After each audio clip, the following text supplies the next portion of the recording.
बहुत पुरानी बात है। मगध राज्य में एक सोनापुर नाम का गांव था।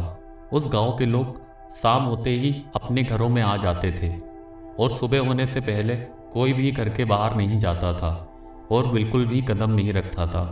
इसके पीछे उनका एक कारण था डाकू अंगुलीमाल।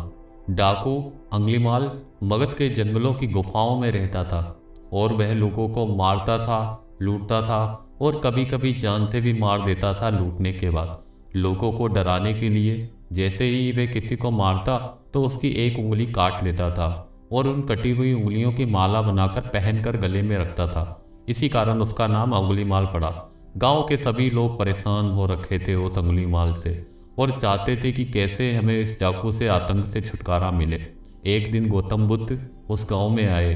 गांव के लोग उनकी आवभगत करने लगे और बुद्ध ने देखा कि गांव के लोग किसी की ना किसी बात में दहशत में हैं। उनके गांव में कोई एक दहशत फैली हुई है। तब गौतम बुद्ध ने गांव वालों से इसका कारण पूछा। ये सुनते ही गांव वालों ने अंगुलीमाल के आतंक का पूरा किस्सा सुनाया। अगले ही दिन गौतम बुद्ध जंगल की तरफ निकल गए। गांव वालों ने उन्हें बहुत रोका लेकिन वे माने नहीं। उन्होंने उन्हें उसके बारे में बताया कि वह अंगुलीमाल कितना खतरनाक है। वह बच्चों को तो भी नहीं छोड़ता है और वो उनकी एक उंगली काट लेता है हम गांव वालों को दिखाने के लिए। लेकिन वो नहीं माने। बुद्ध को आते देख गौतम बुद्ध ने अंगुलीमाल हाथों में तलवार लेकर खड़ा हो गया। जैसे ही अंगुलीमाल ने बुद्ध को आते हुए देखा वो सामने तलवार लेकर आया और बुद्ध उसकी गुफा के सामने से निकल गए। उन्होंने पलटकर भी नहीं देखा। अंगुलीमाल उनके पीछे दौड़ा और दिव्य प्रभाव के कारण बुद्ध को पकड़ नहीं पा रहा था। थक हार कर उसने कहा, रुको। बुद्ध रुक गए और मुस्कुराकर बोले, मैं तो कब का रुक गया हूँ, तुम कब से यह हिंसा रोकोगे? अंगुलीमाल ने कहा, सन्यासी, तुम्हें मुझसे डर नहीं लगता? सारा मगध मुझसे डरता है। जब मैं तुम्हारे सामने तलवार लेकर खड़ा हूं फिर भी तुम मुझे देखे बिना यहां से जा रहे हो।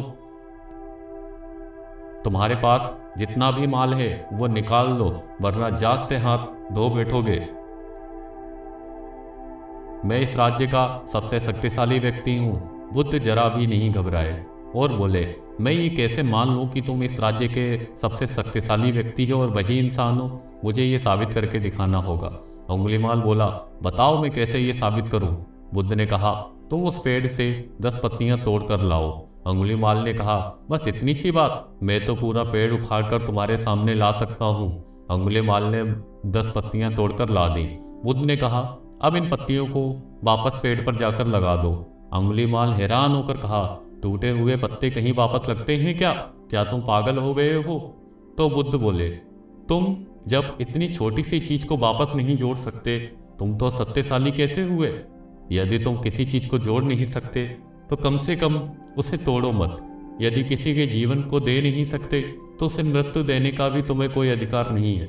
यह सुन अंगुलीमाल को अपनी गलती का एहसास हुआ और वह बुद्ध का शिष्य बन गया और उसी गांव में रहकर लोगों की सेवा करने लगा। आगे चलकर यह अंगुलीमाल बहुत बड़ा सन्यासी बना और अहिंसा का नाम से प्रसिद्ध हुआ। आपको ये हमारी कहानी कैसी लगी है?